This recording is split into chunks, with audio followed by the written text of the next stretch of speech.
You ever try to whip up a gourmet meal for your first date? You make all the plans, you go to the grocery store and get the finest ingredients, and you follow all the instructions on the recipe, only to realize you left one key ingredient out that makes the dish pop. Pretty disappointing, right? And what's worse is that it doesn't ruin the whole dish. Like, the food is still edible. Tasted like cardboard. But it doesn't make you feel good eating it. That's exactly what it feels like when you're producing a track that sounds stock. Ick. And it'll embarrass you. Stupid, I'm not gonna let you get the chance. And it ruins your listener's first impression, which in turn could potentially make you miss out on sync placements. We don't do that here. And probably that second date. In this video, I'm going to help you add that key ingredient and not just impress your first date, but the music supervisor that holds the keys to that sweet placement opportunity. And that key ingredient is sound design. So stick with me and we'll turn those bland beats into a 5-star feast for your ears. So what's the deal with sound design? It's exactly like cooking. It's all about layering flavors, mixing and matching different textures, or in this case, sounds. It's about creating a unique and dynamic soundscape that draws your audience in and keeps them hooked. 3 tips. Here we go. The first one is layering your sounds. Just like the complex flavors of a dish, multiple layers can make your track sound rich and full. I try to make it as easy as possible, and I break up each layer of sound into different frequency ranges, using the bass, timing, or velocity as like the backbone. This adds that depth and most of the human element of the sound. Then you got the mid-range of the sound, which normally holds the texture and body of the sound, the entire entree, if you will. And while all of this is important, most people forget the top layer, the crispy crunch, the air of a sound, which can also hold a lot of the transients to make them sound sharper or duller, like a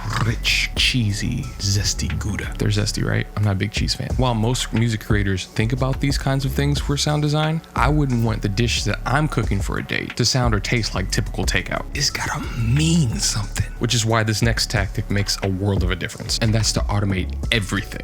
Automating elements like volume, panning, different effects parameters can easily change the dynamics of your song, which in turn keeps your listeners engaged. Adding little ear candy every now and then that only happens like once in an entire song is going to make the music supervisor do a double take and start to question their sanity with the cool sound you just casually crossed them over with. But while researching all these crazy automations that you can pull off, I discovered an even cooler way to prepare that special dish and convince your first date to tell all their little friends about what you cooked up and how you made the food feel like such a personal experience. And that's with making your own samples through field recordings. The world is absolutely filled with unique and interesting sounds. So why shouldn't we use them for our tracks? Using field recordings or unique samples you come up with yourself can add an unexpected organic element to your music, which in turn, if you're doing it the right way, is going to make your track stand out to the music supervisor listening to the playlist of songs they have to choose and figure out which one's going to get that wonderful placement money. By incorporating all the sounds around us,